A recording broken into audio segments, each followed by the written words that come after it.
Welcome, everybody, to Beyond the Shadows. Tonight, we have a great episode coming up for you tonight. Shadow people throughout history. Coming up next.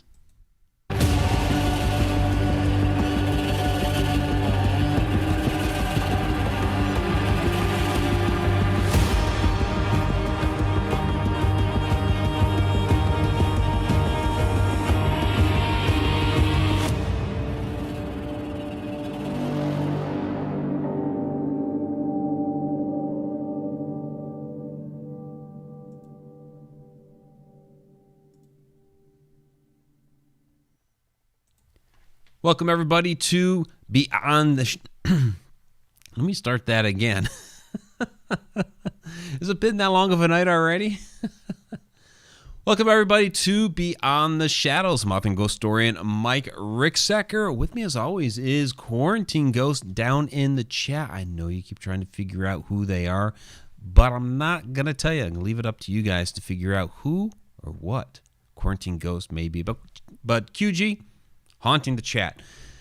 Our episode coming up for you tonight is the history of shadow people, or really shadow people throughout history, and how we have seen this phenomenon over the ages. It is very extensive. It is very vast. I did a short, kind of condensed video, about 10 or 11 minutes, on the Haunted Road Media YouTube channel.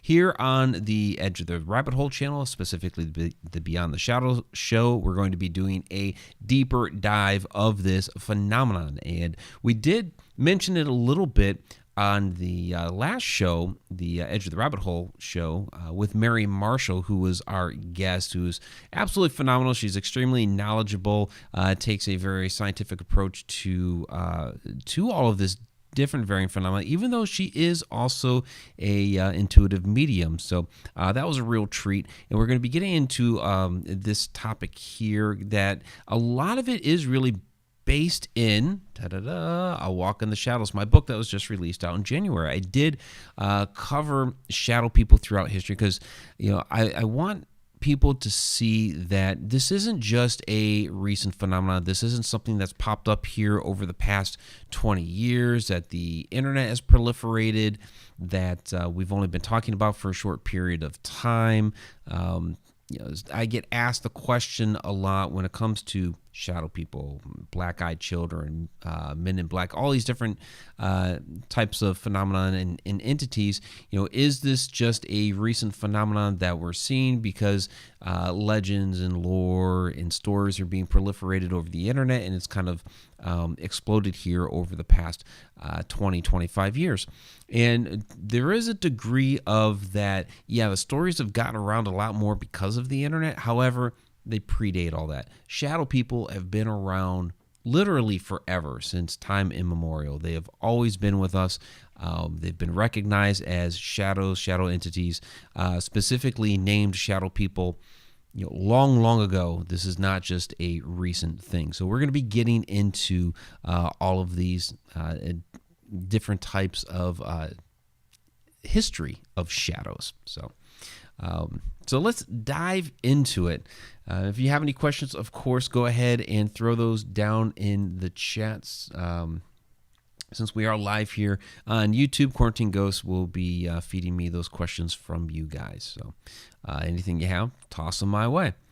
So where we're going to start, like I said, time immemorial, we're going way back to ancient Sumer. And this is really interesting. Alu, which is actually a Sumerian demon, was actually considered a shadow person. You're talking about an entity. And this is not actually for those that are watching this on YouTube, of course you can't see this on the podcast, but this is not an image of Alu. Basically, it's this is just ancient Sumerian culture, but to give you an idea. So Alu is supposed to be a vengeful spirit of the Udug, which is a type of demon back during that time. And in these ancient cultures, they actually had good demons and bad demons, which is kind of a really a different it's a foreign concept to us. We think of demons as being all evil, all bad. They're here to oppress us, possess us, all these different things. And yeah, there was a degree of that back then, of course, in more of a medical sense. So if you were suffering from some sort of affliction, then it was considered that you had a demon within you. And there were some afflictions back then that did seem, well, we'll get into Old Hag Syndrome here in a little bit. However, when these different things would happen to you, it was considered that you would have a demon within you. And good demons were invoked to fight the bad demons. So if you were suffering from something and they decided that you had a demon within you that was causing you whatever trauma it was, then a good Udug would be summoned or invoked to fight the bad Udug. We don't really think of demons in that sense these days, that we have painted them all as bad now. But back then it was a little different. You had good ones and bad ones. I suppose today we may consider a good Udug or a good demon an angel. Can I say that? I don't know. It seems when you look at what they were considering these entities, maybe that was the case. But when it comes to Alu specifically, let me read something off to you real quick. Whom in his bed the wicked Alu covered, whom the wicked ghost by night overwhelmed. So you get a little bit of that sense of Alu coming in the middle of the night to one's bed, kind of what we see with shadow people and specifically Old Hag Syndrome. But Alu was really formless, so no limbs, no facial features. This entity basically was what we would consider a shadow person. I mean, many shadow people do have limbs, but some don't. They are essentially formless. And we talk about your mists, your wisps, which might have like a hint of a human form, and they like dart across the room. But shadow people have no facial features, and that was one of the things about Alu is just no facial features. So this is your ancient Sumerian culture basically having a type of shadow person within there that they are calling a demon. And of course, we know my stance on shadow people. Are they good? Are they evil? And those that take the stance that all shadow people are evil, no. But yes, some are, and some you could even consider demonic. This one was considered that. However, there are some shadow people that are just fine. They're rather benign. Even have some stories out there of shadow people that could even be considered benevolent. Yeah, there are good shadow people out there. They're just like humans. We have good people, we have bad people. We have good shadow people, and we have bad shadow people. So it is definitely a mix. So that is Alu, ancient Sumerian culture. Where I want to go next, we'll kind of move along our timeline here. And, this was the other one that I wanted to throw out there. I had to remind myself here. So Alu is also, there is a bit of relation there to Lilith from the Adam and Eve story, specifically within the some of the Jewish mythology, and Lilith is supposed to be the original wife of Adam before Eve came along. So depending on which text that you're reading, this story does come into play.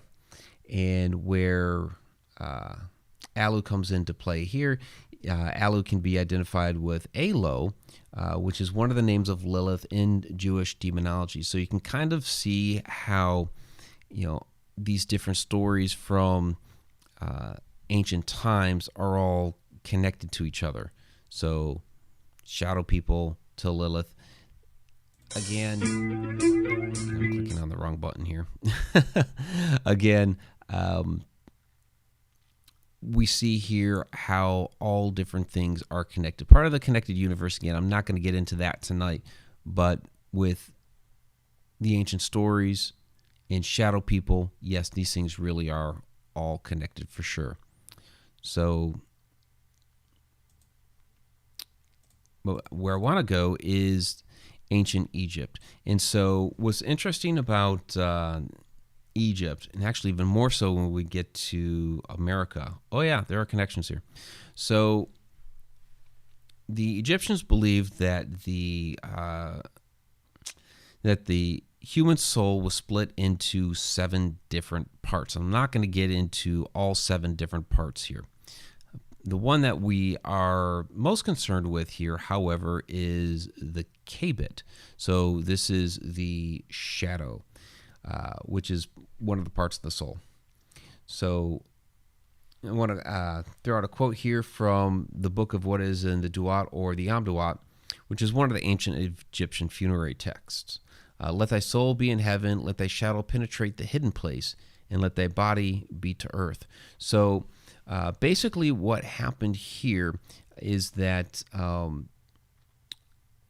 there is what they believed is that at death, the spiritual aspect of these souls that inhabit the human body ascends to the stars, specifically out to the constellation of Orion. However, the animating force of the body is supposed to remain on Earth with the corpse. And this force is a combination of the Ka, the double, and the Kabit, the shadow. So these are 2 parts of the human soul. And the shadow here, you can kind of see a black shadow coming out into the sunlight. So these are some different interpretations for those that are watching the live stream on YouTube. You're not going to see it, of course, on the podcast. These are some different representations within the Egyptian artwork of the kabit, the shadow. Now, what's interesting here is that not only is this a concept in ancient Egypt, where they call the kabit the shadow, the soul being in different parts, but also in Native American cultures. Not all, but a number of different Native American cultures also believe that the soul is split into different parts, not necessarily 7, sometimes 2 parts, sometimes 3 parts. But one of these parts is the shadow.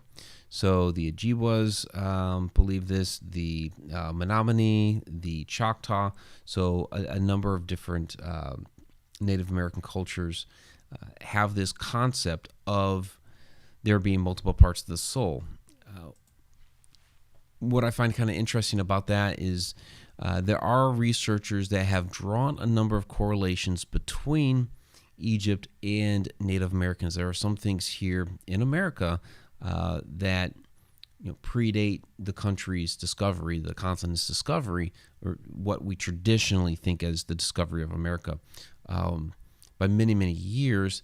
And there are some concepts that have filtered over from Egypt into some of these cultures.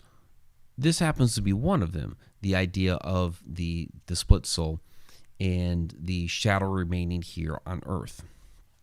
So it's really interesting. We're going to see some more of that as we go along.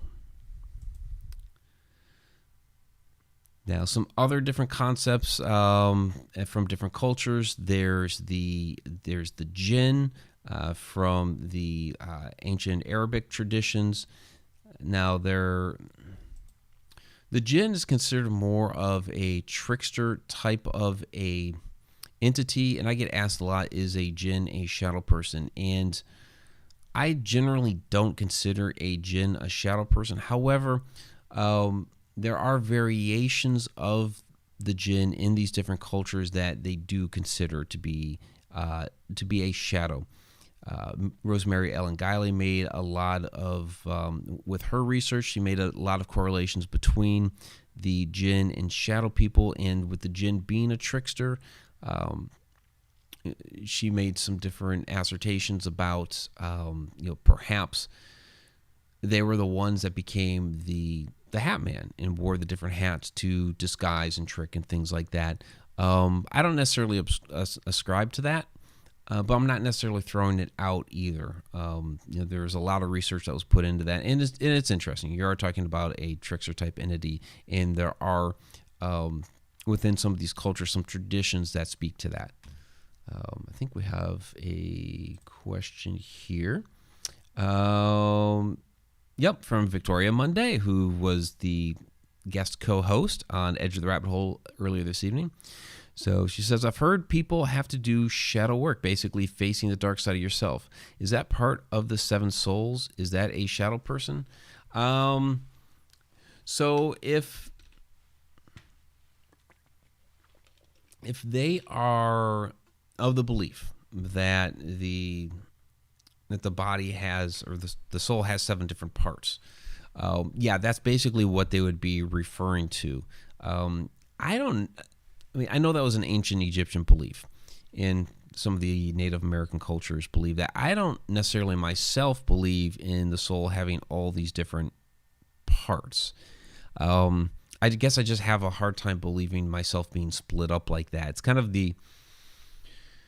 along with the concept and the idea that when we are, I call it the home world for lack of a better term, when we are no longer on this earth, when we've gone into the afterlife and are in the world beyond, whatever that is, there are some theories out there and concepts out there that the soul is split, not necessarily as a shadow into all these other pieces, but just that it is into multiple pieces and in multiple universes at that same time. So they've talked about, from these people who tell these stories, that some of the people they interact with up there are not as energetic as some others, or don't seem to have as much energy as others, because their soul is split and they're acting out lives in other worlds, in that their entire soul isn't up in that home world at the moment. I don't necessarily buy into all that, but when they talk about shadow work, that would be, from my understanding, yes, talking about interacting with or trying to do work on that specific part of your soul. So there you go. I hope that answers the question. All right. So next was, shades. So the shades from the Greek mythology, that one always gets tossed out there, and I do have it in my book, like, very quickly, as the Greeks believed in the shades, but theirs was more of the shade or shadow of a person, that it's not quite them. It's them out. It's their soul outside of their body, on the way to the afterlife. Many times associated with the underworld, and it's really almost like a lesser version of themselves. So it's not necessarily a shadow person, but there are some connotations of this being that the shadow of a person, which is a little bit different. Now, could that possibly be then? We talk a lot of times about a shadow person also being, or at least when maybe we're out on a paranormal investigation and we observe a shadow person or a shadow, that may not be what I would consider a quote-unquote true shadow person, which is an interdimensional being, that it may actually be a human spirit trying to manifest into an apparition and can't get enough energy to do it, and only comes across as a shadow. So to me, that's kind of more what this means, that this is a human spirit and all that they are able to reflect at that moment is a shadow of them of their former selves. I have seen a shadow entity morph into an apparition. So, yeah, it is true. Some of these shadows that we see are actually human spirits, and I think what we're seeing there with the Greek is a reference to that type of entity. So it wouldn't be like our, true shadow person, but it would be a type of shadow that takes the form of a person. I hope that makes sense. So, all right. So from there, as we get a little bit further into, at least a little bit closer to modern times, Henry Fuseli, this is the famous nightmare painting. Again, those that are on the podcast are not able to see this, but basically this is the painting of the woman who's kind of strewn out on the bed. There's an imp or a ghoul or whatever you want to say is sitting on her chest, and then the black horse, the mare, is looking in on them. So this is the nightmare painting. And this is really a depiction of what we call Old Hag Syndrome, where people wake up in the middle of the night and there is some sort of entity sitting or pressing down on their chest. Many, many times it takes the form of an old woman, which is why we call it the Old Hag Syndrome. A lot of times, of course, with the white straggly hair, a lot of times it just comes off as a straight shadow. They don't always see it straight out like that. So it may just be, like I said, a shadow. I've heard one of a dire wolf that's sitting on the chest, which would be a bit different. It is related phenomenon, but not necessarily the old hag. So the pressing on the chest it's basically a form of sleep paralysis. And my take on the whole sleep paralysis phenomenon is this is something that is a lightning rod topic about shadow people, the sleep paralysis. So the medical community loves to say that, okay, you're seeing shadow people. Well, that's just sleep paralysis, a symptom of sleep paralysis, that you're seeing this in the middle of the night. It's a hallucination. Of all the shadow people that I've seen in my life, only one had anything to do with me being in bed asleep. It was the very first time. I was also awake for the whole thing, even though I was in bed. There's also no sleep paralysis associated with it, since my arms were moving, my head was moving. There's no paralysis.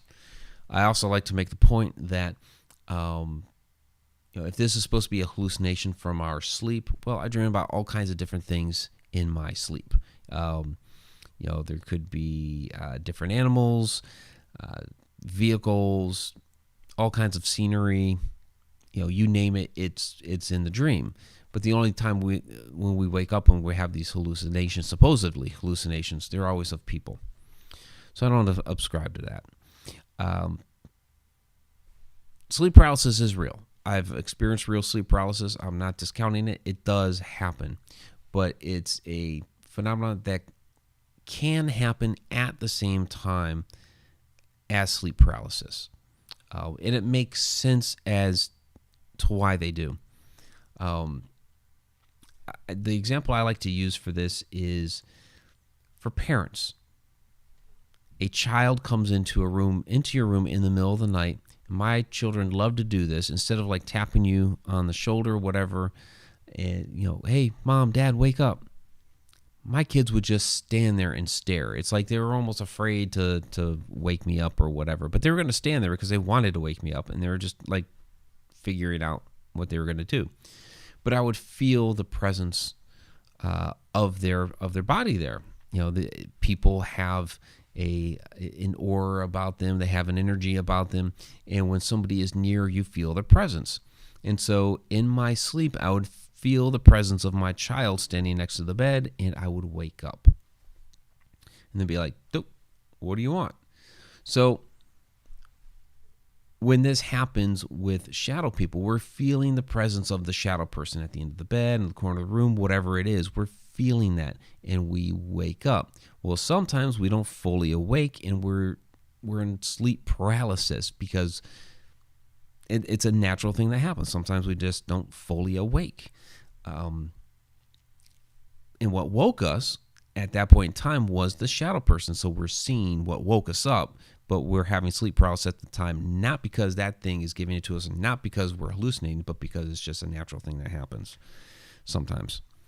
So the Old Hag Syndrome is related to that. People are waking up, the thing is sitting on their chest, so they feel paralyzed. But, however, that still doesn't always happen. There are people that have reported having the Old Hag Syndrome, but they're not paralyzed. There's an account in A Walk in the Shadows where a couple of different accounts of people waking up, still being able to move. The one guy was able to throw the old hag off of his chest onto the floor. So, yeah, it's not 100% across the board that this is happening. What I find interesting when it comes to this is the amount of cultures across the world that are reporting very similar activity for thousands and thousands of years. Just to give a couple of examples, and I mentioned them in the book, I mentioned them in the video on the Hunter Road Media channel. Like Pakistan, shaitan, phenomena is believed to be caused by an evil jinn or demon who has taken over a person's body. Persian culture, Bakhtak, ghost-like entity who sits on the chest of a sleeping person. Turkey, Karabasan, the dark presser, a type of evil spirit. Ethiopia, Dukak, literally means depression, but also the name of an evil spirit that possesses people during their sleep. China, Guyashin, ghost pressing on body or ghost pressing on bed. Of course, we have, the Scandinavian folklore, mare, evil female entity which rides on people's chests while they sleep. Brazil, Pisadira, tall, skinny old woman with white tangled hair who steps on the chests of those who sleep with a full stomach. So these are cultures, and that's just a small sample. There's a massive, massive list.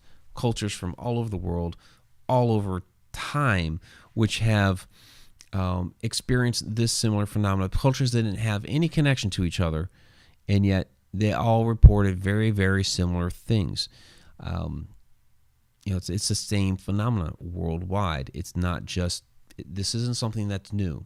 Like I said at the very beginning of this show, I get asked a lot, is this just something that's a recent phenomenon because of the internet, because the television shows are coming out talking about this?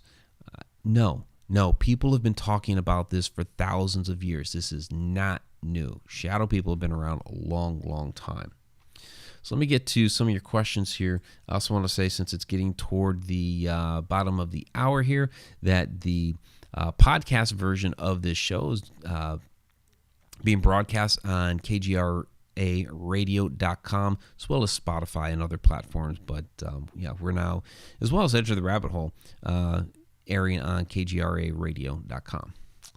So some of the questions here from, let's see, Betty Lange. Mike, do you think Poe tried to write about shadow people in his stories? Poe wrote about a lot of different things in his stories. You might be able to interpret some of those as shadow people. He wrote about a lot of different phenomena. He wrote about a lot of different dark topics. A lot of it just simply had to do with the dark side of human nature, not necessarily shadow people or supernatural entities or anything like that. A lot of it just had to do with the dark side of human nature. But you could probably interpret some of his writing into shadow people. In fact, I quote Poe's oval portrait in A Walk in the Shadows. Excuse me. So also from Betty, Mike, I feel complete body fear when I experience sleep paralysis. Do you? So great question. The first time that I experienced sleep paralysis, I was scared. I was 22 years old. I had never experienced anything like this. My experience was a little different than many other people's. There's two different ways to enter sleep paralysis. One is when you're waking and your body doesn't fully awake. Your mind completely wakes up, but your body remains in the paralysis state. And the sleep paralysis part is completely natural. It's what your body does to basically prevent you from acting out your dreams while you're sleeping. But sometimes when you're waking, the body doesn't completely wake up. And that's typically the case. But there are several other people who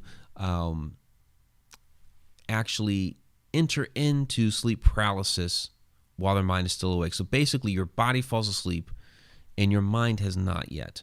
And so this is essentially what has happened to me twice. Once when I was 32. Once when I was 22 and once when I was 37.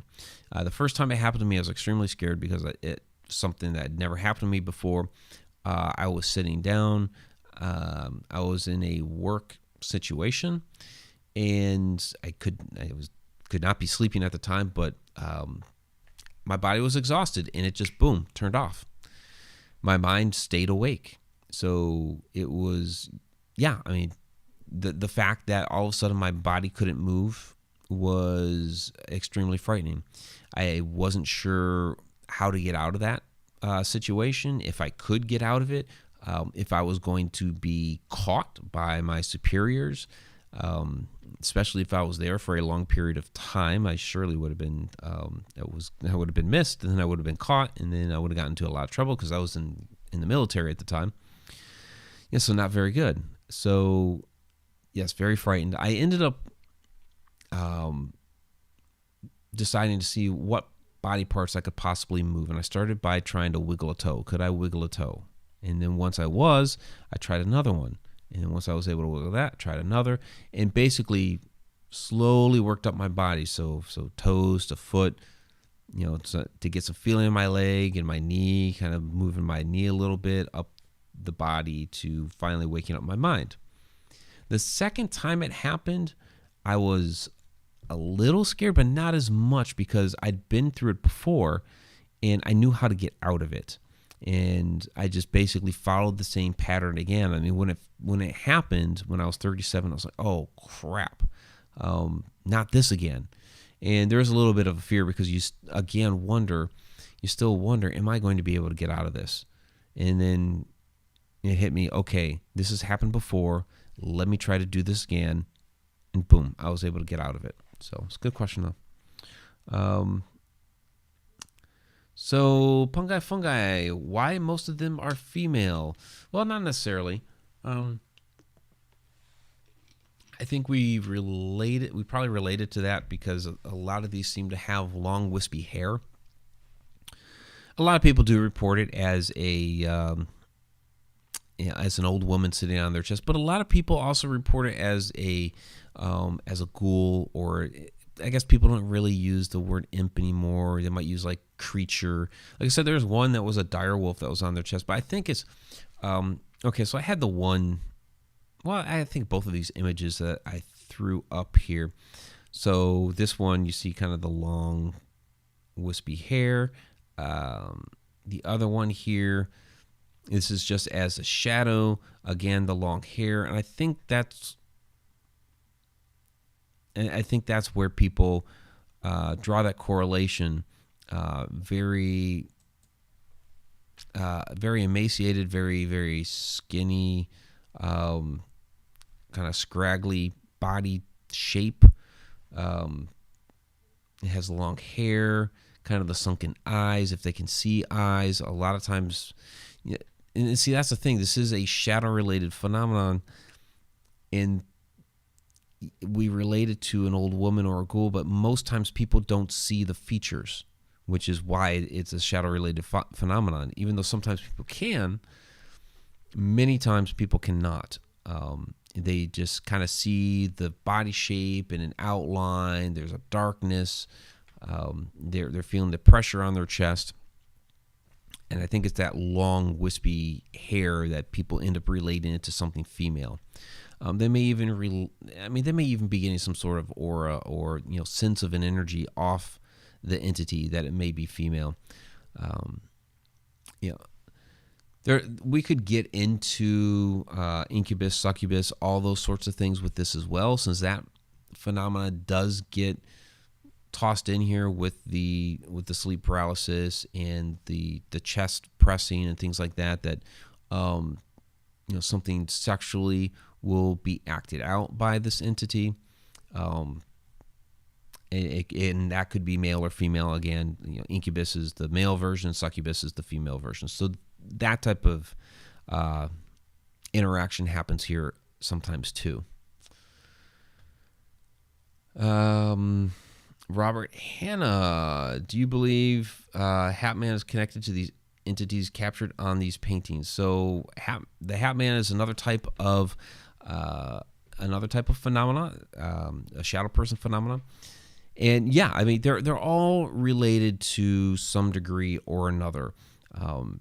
We were talking earlier with Mary Marshall about how we kind of lump a lot of these things into one category. So we talked about that in relation to all shadow people being considered evil, nasty, and nefarious beings, and they're not always. Some are, yes, and because these things are shadows, and so they are dark, and we don't understand them, and we fear what we don't understand, we just all lump them into one thing. So they're all related because they're all shadows, but they all have their different characteristics. I think even within each type of characteristic, whether it's a humanoid figure or shadow person or a hat man or a crawler or a wisp or a mist or what, I think that even within those, because we're just categorizing based off of physicality, I believe they each have their own free will. They all have their own decision-making skills, and they each have their kind of own agenda and means, just like we do as people. I don't know why we don't give these things a personality. It's kind of like, well, because it's a dark entity, it doesn't have a personality. It just has this goal to strike fear into us and do mean, nasty things. So when it comes to the Hat Man, I know I just said all that. When it comes to Hat Man, he is considered more of one of the more nefarious type of entities, because he seems to strike fear into people and then feed off of that fear, which would be an energy vampire. And that does seem to truly be the case for many of these, but that may not be the case for all. You do hear stories of the Hat Man just standing there and not actually doing anything, and other times he does. Is he related to these? Well, they're all related because they're all types of shadow phenomena. Now, was the Hat Man around back in ancient Sumerian times? Possibly. So when we hear about the Hat Man sightings, a lot of people think of the fedora, trench coat, so he must be something out of the 1940s.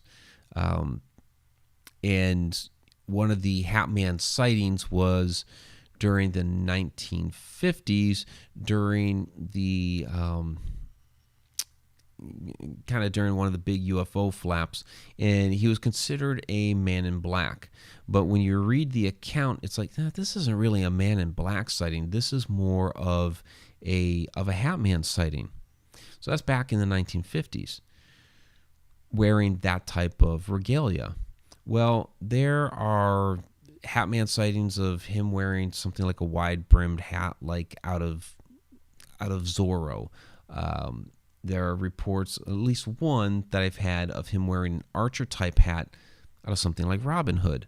So now you're even going back even further. Or a top hat and a cape, like the Victorian era. So we see multiple eras here from their garb. So are we seeing somebody, okay, the idea of a djinn or a trickster dressing up like one of these entities to try to trick us and fool us, and because this was maybe the last time frame that they interacted with, they're like, well, that's what humans were wearing, not knowing that we're further in the future, or is it we're seeing a shadow of somebody or something from that era, and that is what the person actually is wearing. Like I said before, some of these shadow entities are human entities. They're human spirits that can't fully manifest. So are we actually seeing a person from 1879 wearing a top hat and a cape? Maybe. And so that's what their actual clothing is. So it's of course we don't know all the answers for that yet. We're trying to work through some of these different ideas, and as we get more information, we put it together.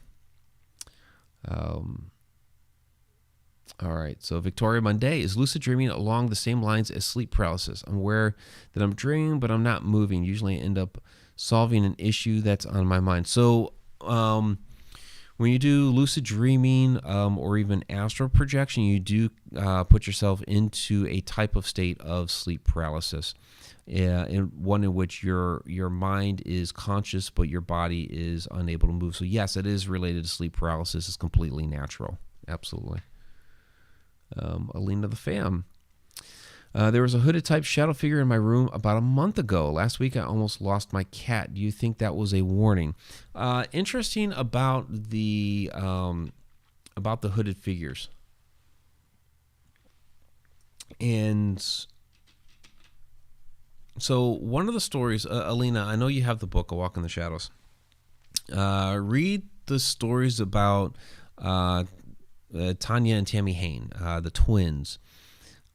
They had thought, now I'm not saying this is going to be the case with your cat, but they had that same type of concern when it came, I can't remember if it was Tanya or Tammy. I always get the two mixed up. But one of them had the son with medical issues, and they kept seeing the hooded figure kind of walk in and out of his room, kind of watching over him. She never got the sense that it was there to do any harm, but she was wondering if it was an omen that he was about to be taken. And she kept flipping back and forth whether it was he was going to be taken or that he was going to be helped. She never felt like like this thing was a danger to him, only that it was watching him, overseeing him, and just wondering, okay, is this a sign or what? Later on, when they were at the doctor's office, there was a moment in which he kept being tested and running through the same test, basically. And they had run through the same test again with similar results again. But then there was a moment in which the doctor kind of turned his head like he was listening to somebody speak in his ear. And all of a sudden came back and said, let's try these other tests. And those tests actually showed that what their previous diagnosis was wrong, and it was actually this other problem that was actually a better situation. They had to do some things, but after that moment they never saw the hooded figure again, and they believed that the entity, while they couldn't see it at the doctor's office, was actually whispering in his ear. So that was one in which the hooded figure was a more, I guess, benevolent sort of entity. So again, here's a moment with a shadow person, didn't do anything evil, nefarious, whatever, seemed to be more, yes, a watcher, but more to kind of oversee and look after, and ultimately give the doctor some advice. So it's a very, very different perspective than most people are used to. So,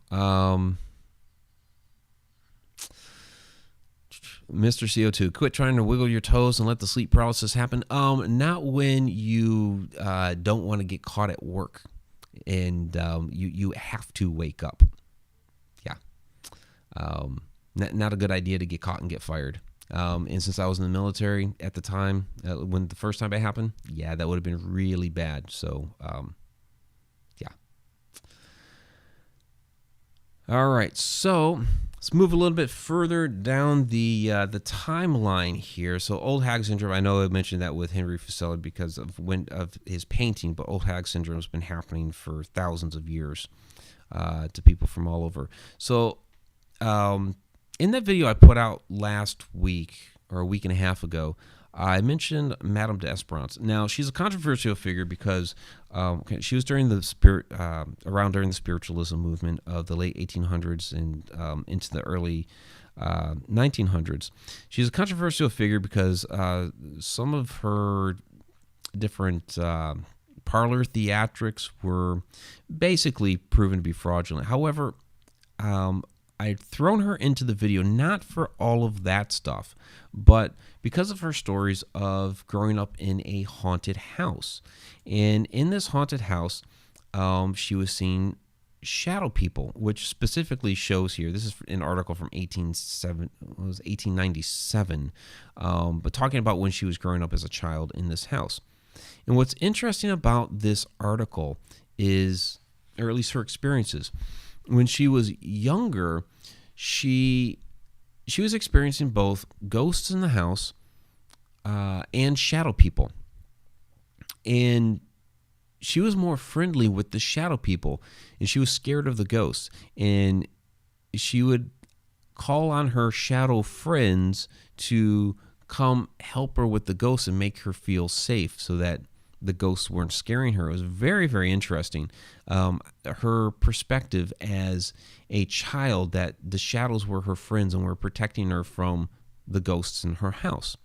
Now, as she got older, and you can, I don't know how well you guys can see this, and of course on the podcast you're not going to be able to see it at all.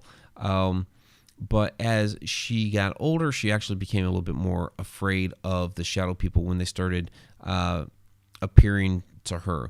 Basically, after as she got older and got married and started having children, she started seeing more of these entities again.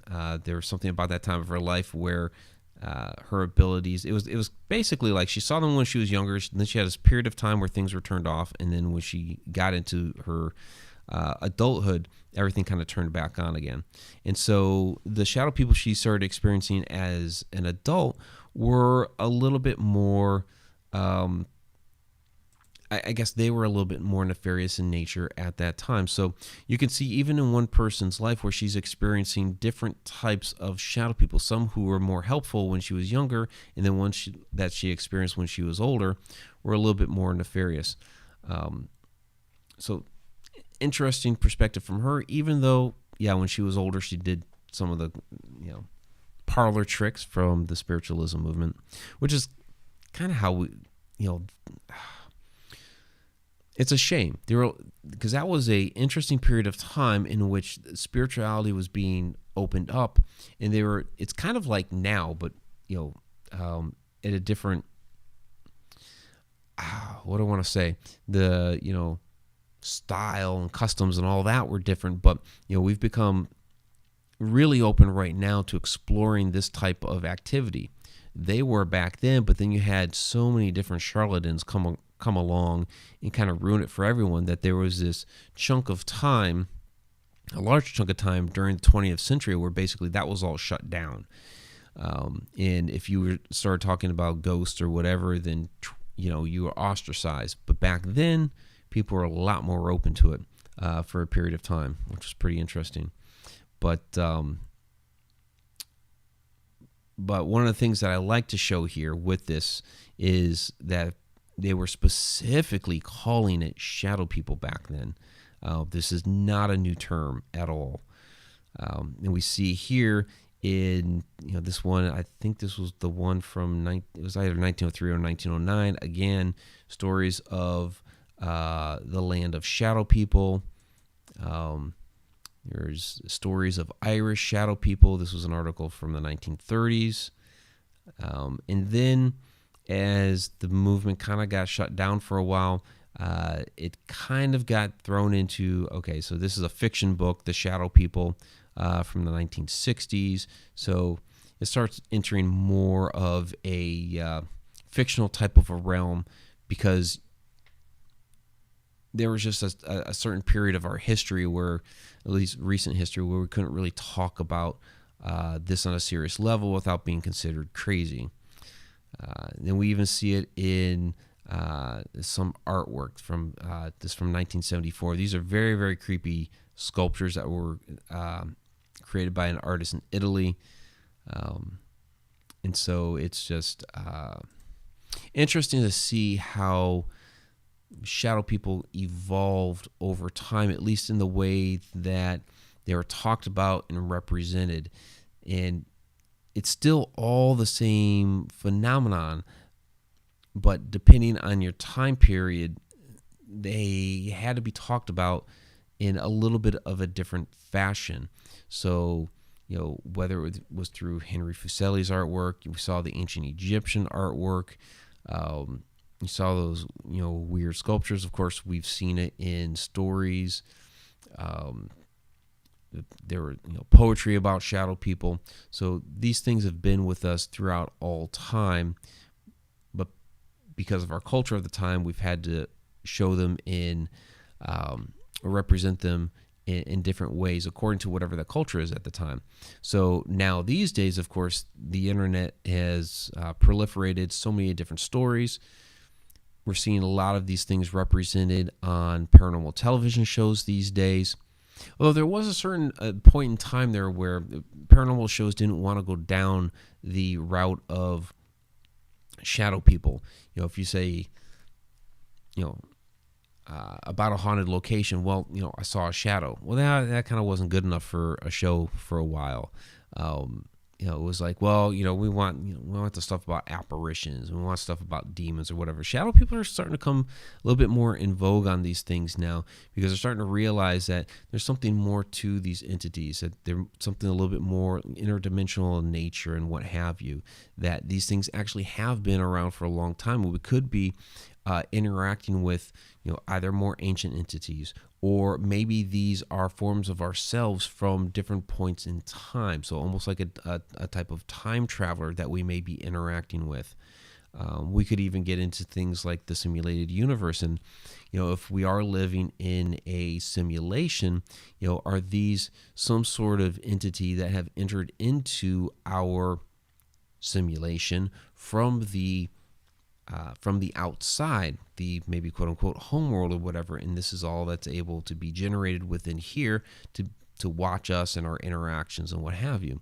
So I think they're becoming a little bit more open to discussing these type of entities. So from moment in history to moment in history, they've always been with us, just represented a little bit a different way, because each culture is going to see it a little bit differently. But like we saw with the Old Hag Syndrome, it was still all the same stuff. It just got shown a little differently. So, thought I got buzzed for a question, but I guess not. See what else you guys might have in here. Yes, definitely glad we can talk about them now. There's many different aspects to this thing. To these things.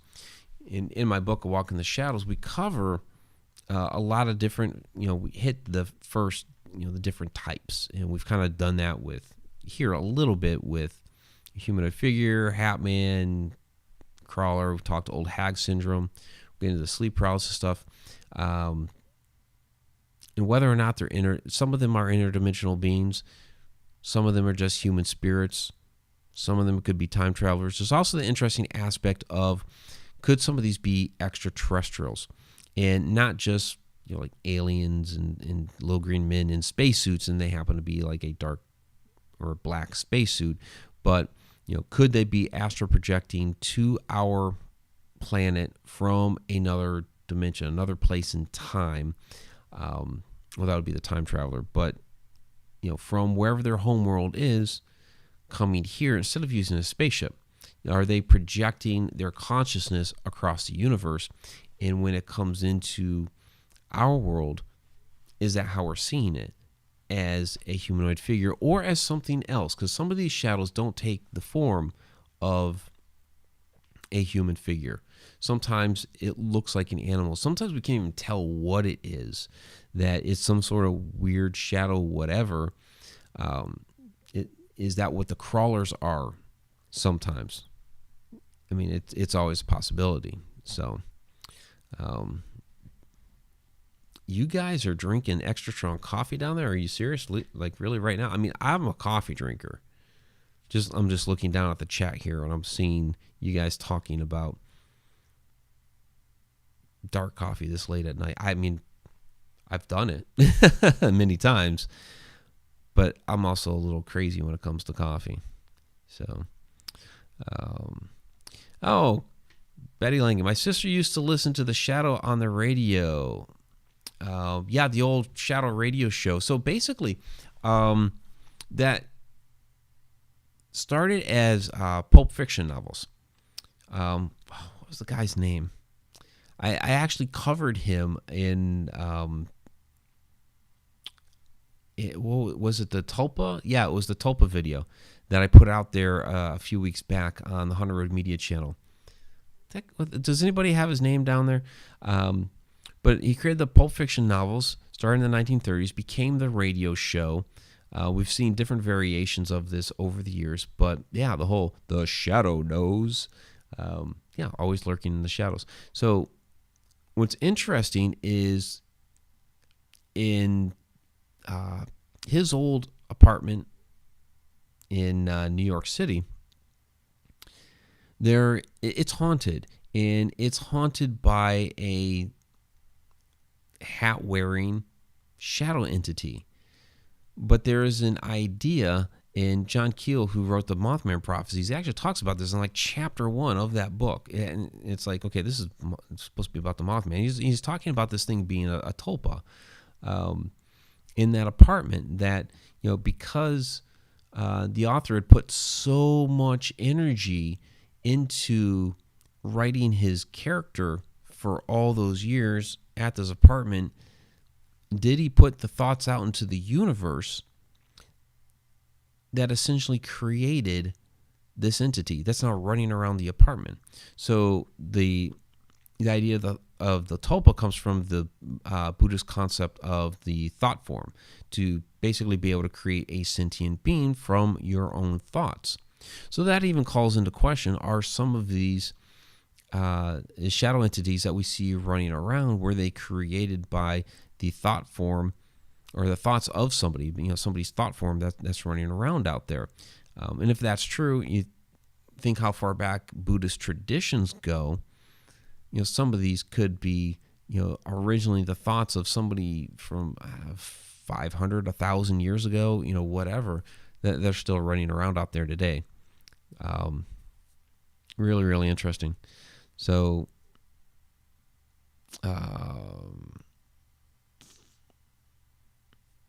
Papa Bear says Lamont Cranston. I don't think that's right. I'm not going to dig it up at the moment, but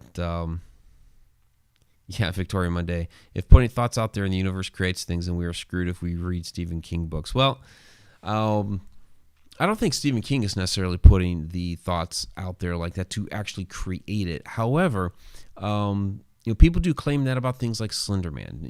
Was Slender Man created because of the thoughts of everybody coming together to create this? But there are even groups out there. You can find this stuff on the internet. There's Facebook groups on this as well, of creating tulpas, and they call it tulpamancy, where people, and it's kind of a younger crowd that does this. I shouldn't generalize, but it does seem that the demographic is more to the younger crowd, where they're trying to create thought forms of like their favorite anime characters and things like that, to almost basically hang out with them. And people kind of scoff at them as like, oh, you're trying to create your own imaginary friend. And there's even, of course, an idea out there that a lot of people who experienced imaginary friends as children were experiencing some sort of haunting, that they were actually interacting with some spirit or entity that was in the house. And that may be true for some people. I had some imaginary friends growing up, but I can't ever say that they were, that they were some sort of entity or haunting or something like that, because I don't ever recall seeing them. I was, of course, a very creative child, and I would interact with what I was thinking, I guess, myself. If it was something else, I don't I don't know. I can't say that it was because I don't recall seeing anything else while I was doing that. But some people do. Some people actually, sincerely see another. Sometimes it's another child, or it's just a person that they are actually interacting with, and that's their. The parents would call it an imaginary friend, but to them, it's their friend. So, all right. So we are at our hour mark here, and unless there's any other questions, I'm going to go ahead and wrap it up. I do want to thank you guys for hanging out and talking about the history of shadow people this evening. So, of course, pick up the book, A Walk in the Shadows. I do have a much more extensive chapter on shadow people throughout history on that. And as we get more into the connected universe, the shadow dimension, all that stuff, we're going to dive more into this because the history of shadow people and this type of supernatural phenomena is very important to many of the things that we're going to be covering throughout all of this. We've lost so much to time. The way that we used to use a lot of this old technology, how in the world did we build things like the pyramids? What in the world were things like the standing stones, like Stonehenge and things like that? What were they used for? What was the technology that we lost there to be able to create these different megalithic structures? There's a component of spirituality that's been lost, the way we interacted with the stars, and then, of course, the shadow is throughout all of our cultures across the world throughout all time. So these things are all connected to each other. We'll continue to cover that. So, all right, everybody, let's go ahead and get to the shout-outs. Absolutely appreciate all of you being here this evening. I want to thank Quarantine Ghost for moderating the chat. I want to thank our Deep Down the Rabbit Hole Patreon patrons, Tom McNicholas, B3 Aerospace, Pamela Queen, Joe Chandler, Andrew Cox, Dustin Samario, and Trucker David Y. David Isley. Thank you all very, very much. And, of course, the rest of our Patreon patrons. So you guys are wonderful. Let's get to the participants tab. We got Betty Lingy, Grand Old Folks. There's Debbie 08. EEQQ, thanks for joining us tonight. Alina the Fam, thanks as always. Field Guy 316. Appreciate you being here tonight. Helen Espinoza, thank you as well. Jennifer Bloomer and Jill Nimchinsky, thank you all very much. Katie Palmer, thanks for joining us tonight. Mr. CO2, thank you as well. Nisaba, thanks for joining us once again. Papa Bear 001, thank you as always. Fungi, thanks for joining us tonight. There's Robert Hanna, Tom McNicholas. Great to see you down there, Tom. There's Tim Schoen and Victoria Monday. Thank you all very much for joining us this evening. There's Eva Gellert as well. And anybody else that I missed, just let me know. Got to do it quick, though. Jennifer Bloomer.